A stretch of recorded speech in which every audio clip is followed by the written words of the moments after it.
Today we're taking a look at the brand new Jetstream 4K HDR Android TV player. Now this is being sold at Walmart. It just hit stores recently, and at least in my local Walmart, this is the only Android TV box. So the My Box, Me Box, however you want to say it, was not being sold, and it was not an empty space.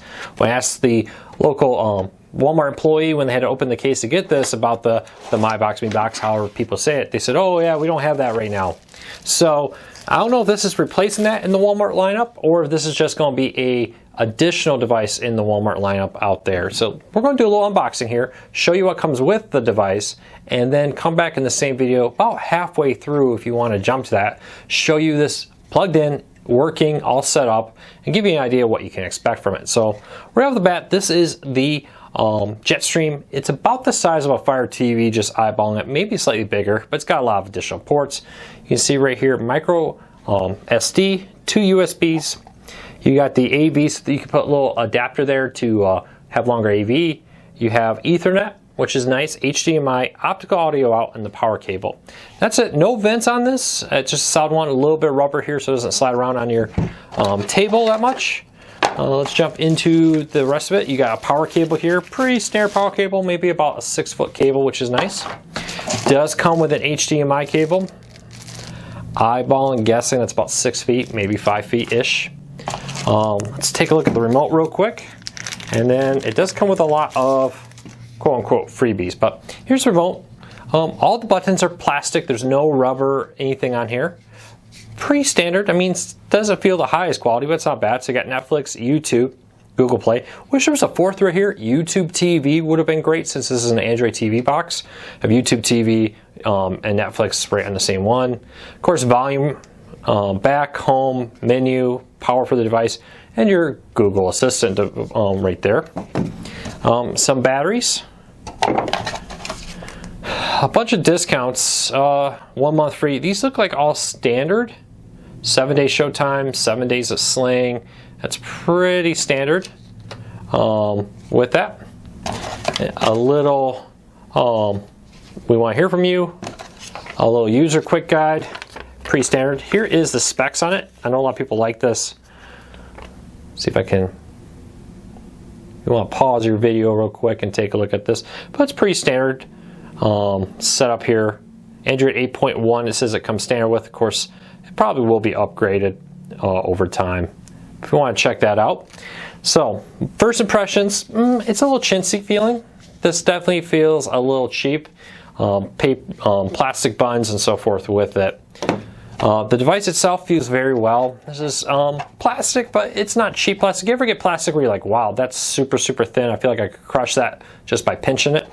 This feels fairly well made. I love the fact that it's got the USB on one side, so I can stick a memory stick or whatever I want in there. Micro SD card still, Ethernet.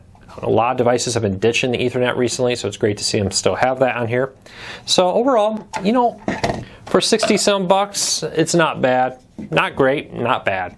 Let me go plug this in, test it, and I'll be right back with a full review. So I've been playing around with the Jetstream for a little while now, and I've been impressed. For a budget Android TV device, this is very comparable to all the other $60-some Android TV devices.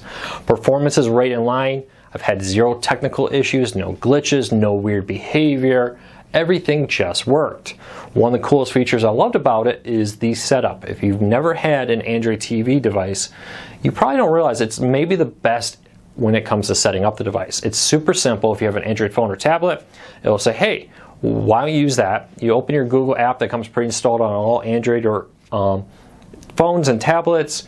You tell it you want to set up a new device. It connects via Bluetooth. It asks you, would you like to transfer over your Wi-Fi information, apps, passwords, etc. You have to sign in again, enter your password, and do all that to confirm you really are who you are. It doesn't accept the fingerprint. You have to physically enter the password to do that. And then in 30 seconds, it transferred over all my apps. Auto logged me into like Netflix because my password was saved there, and had me connected to our Wi-Fi network. It's super easy. Better than Roku, better than Apple, better than Amazon's Fire TV when it comes to the setup at least. But the downside of that is something you do once and you never do again, hopefully. Past that, this is identical to every other budget streamer that you get at Walmart, or that be however you say it. Some people pronounce it the Me Box, some people pronounce it the My Box. the MI box, or however you say it, over at Walmart is almost identical in performance to this device. One of the things I would like to chat about real quick is the remote. I think they missed out an opportunity here to put YouTube TV as a quick button. They have YouTube, Netflix, and Google Play. We'd love to have a fourth button there that was YouTube TV. Because if you use YouTube TV and Netflix or Hulu, this device could be an ultimate YouTube TV and Netflix streaming player by having both of them on there with the ability to have Netflix and 4K HDR. Would have been nice. The other thing about the remote is it just feels a little cheap. It's cheap feeling plastic. It just doesn't feel that great in the hand, to be honest with you. Compared to the Roku Stick Plus, which is basically the same price, or the cheaper Amazon Fire TV 4K stick, that feels like a much better quality remote. Both are either the same price or cheaper. The other downside of this player is it is stock Android TV, which a lot of people are going to love because it gets sideloaded and do all kinds of stuff. Does mean, at least in the Google Play Store, there is no official Amazon Video app, no DirecTV Now app. You'll have to sideload those. But for some people, that's not going to be an issue. All you want maybe is YouTube TV, some sideloaded stuff, and Netflix. Hey, this is a great budget player for that. I've had zero technical issues, hasn't rebooted, hasn't crashed, no hiccups in my testing at all. So, out of 2 thumbs up, I'll give this about 1.5 thumbs up. It works well. It's definitely cheap, so you got to keep that in mind. The problem I think it faces is it still has less big name apps. No DirecTV Now, no Hulu Live, no Amazon Prime Video streaming through here, unless you find ways to sideload those onto this device. If you're somebody who's into that, great. If you're not, you may want to get like the Amazon Fire TV Stick or the Roku Stick Plus. Both are 4K HDR devices. Both are the same price or cheaper. And I just feel like the remote and the quality and the app selection from the official channel store is better. Again though, if you want Android TV, this is definitely one of the better budget Android TV players on the market right now. I hope that answers everybody's questions. I was very impressed with it again. Setup was easy. That has a lot to do with the Android TV software. Very stable, and the price point being under $70 is very competitive when you're looking at some other Android TV options, $100, $200 or more sometimes. So keep that in mind. Questions, comments, leave me them down below here. Hit that thumbs up if this video helped you.